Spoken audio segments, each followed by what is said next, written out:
കാടൊക്കെ എന്ത് ഇങ്ങനെ ഇവിടെ മുന്നോട്ട് പോയി നോക്കി നോക്കും. റേഞ്ച് ആ ചെറുതായിട്ട് ഇടുന്നുണ്ട് കേട്ടോ. ആ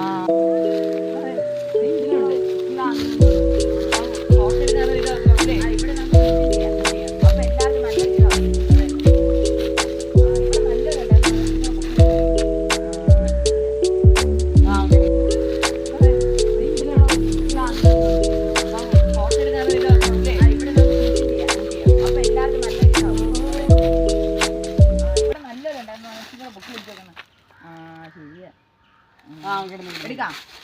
നീ അവിടെ ഓക്കെ അവിടെ പോ. നമ്മളിവിടെ കാട്ടിലോട്ട് വന്നിരിക്കുന്നു ഗായ്സ്. കിണ്ണോണ് ഗായ്സ്. ഇത് നോക്ക്, നല്ല പച്ചപ്പായ ഇലകൾ ഗായ്സ്, നല്ല രസമുണ്ട് ഗായ്സ്. കണ്ടോ ഗായ്സ്, വട്ടയിലൊക്കെ പോകുന്നുണ്ടോ ഗായ്സ്. ഗായ്സ് ഇത്രയും പക്ഷേ പണ്ടുള്ള ആൾക്കാർ പറയുന്നത് ഇവിടെ ആരെങ്ങാണ്ട് അലനീർന്ന് നടക്കുന്ന പോണോ എടുക്കണോ? ബാ എന്തായാലും വന്നേ അങ്ങോട്ട്. ആ ശരി, ഞാൻ പൊക്കോ അണ്ണ ഇവിടെ തന്നെ. ആ ശരി, കൊള്ളാമോ സ്ഥലം? കൊള്ളാം.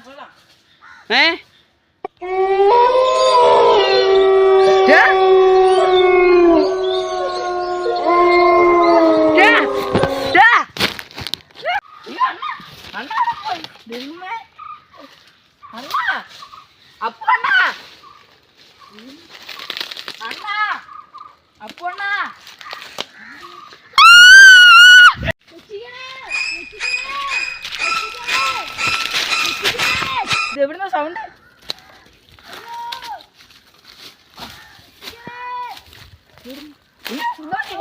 സത്യം എന്താണെന്നറിയാം. എന്റെ കൂട്ടുകാരനെ കാണും പറ ഒന്ന്. ഒരു ഭയങ്കരമുണ്ട് ഇവിടെ. ധാരാവെന്ന് പറയുന്ന ഒരു പ്രേതമുണ്ട്. അതിനാളുകൾ ശാപമോക്ഷം നൽകി. അത് ആളുകളെല്ലാം കൊല്ലാൻ തുടങ്ങി. അത് അവിടെയായിട്ടായിരുന്നു. അതൊരു മനുഷ്യനായിരുന്നു. അതിനെ കൊല ചെയ്യപ്പെട്ടു. അത് മരുങ്കൊല.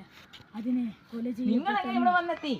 എന്റെ കൂട്ടുകാരിന്നവരെ കാണുന്നില്ല. എന്റെ സുഹൃത്തായിരുന്നു. ഇതുപോലെ തന്നെയായിരുന്നു എന്റെ കൂട്ടുകാരന്. ഇവിടുത്തെ ഗുഹയിലാണ് കൂട്ടം. നിങ്ങൾ എന്നാ വന്ന് ഇവിടെ എപ്പോഴെന്തോ എന്ത് സംഭവിച്ചേ സത്യത്തി? ഞാനിവിടെ വന്നിട്ട് കുറേ കാലമായി. എനിക്കൊന്നും അറിയില്ല. പലരും പറഞ്ഞു കേട്ട കഥകൾ.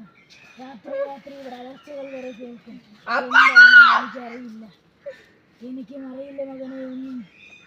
എന്ത് പറ്റി? ഇരിക്കട്ടെ. നിനക്ക് എന്ത് പറ്റി? എന്റെ കൂട്ടുകാരനെ കാണുന്നില്ല. അവന്റെ അമ്മയോട്ട് ഞാൻ എന്തോ പറയും. നിങ്ങൾ എന്തിനു വേണ്ടി എവിടെ വന്നത്? ഞങ്ങളെ വീട് എടുക്കാൻ വന്നു. ഇങ്ങനെ ഞങ്ങൾ കേട്ട് ഇവിടെയൊക്കെ പ്രേതമുണ്ട്. എന്നിട്ട് ഞങ്ങൾ അത് കള്ളക്കഥയാന്ന് പറഞ്ഞ് വന്നേ. ഞാനും ഇതുപോലെ പലരും പറഞ്ഞത് വിശ്വസിക്കാതെ. നിങ്ങളെ കാലൊക്കെ എന്റെ കൂട്ടുകാരനെ കാണരുത്. ഞാൻ നിന്നെ സഹായിക്കാം. എന്റെ കൂട്ടുകാരനും ഇതുപോലെ എനിക്ക് നഷ്ടപ്പെട്ടതാണ്. ആ വേദന എനിക്കറിയാം. ഇതുപോലെ എൻ്റെ കൂട്ടുകാരനെ നഷ്ടപ്പെട്ടതാണ്. പിന്നെ ഞാനും എൻ്റെ കൂട്ടുകാരനെ തപ്പി നടക്കുകയായിരുന്നു. എന്നെ സഹായിക്കാൻ നീയും എത്തി. ഞാൻ നിന്നെ സഹായിക്കാം മകനെ. നിങ്ങൾക്ക് ഈ വഴിയൊക്കെ അറിയാമോ? ഞാൻ വന്നിട്ട് ഞാൻ പറഞ്ഞില്ലേ, കൊല്ലങ്ങളായി. വഴിയൊക്കെ അറിയാം. നമുക്ക് വേഗം കാടിൻ്റെ ഏറ്റവും വലിയ അത്ഭുതം, ഞാൻ എന്നിവിടെ വന്ന ഈ കാട്ടിൽ ആ കാട് ഇതുവരെ മാറിയിട്ടില്ല. ഇതേ കാടാണ്. അതുവഴി നടക്കൂ. പലപ്പോഴും ഭക്ഷണങ്ങൾ ലഭിക്കുന്നത് കായ്കൾ ഇവിടെ ഉണ്ടെങ്കിൽ അത് ഭക്ഷിക്കാറാണ് ഞാൻ. എനിക്ക് വിശപ്പുണ്ടെങ്കിൽ നമുക്ക് കായ്ഫലങ്ങളിൽ നോക്കാം.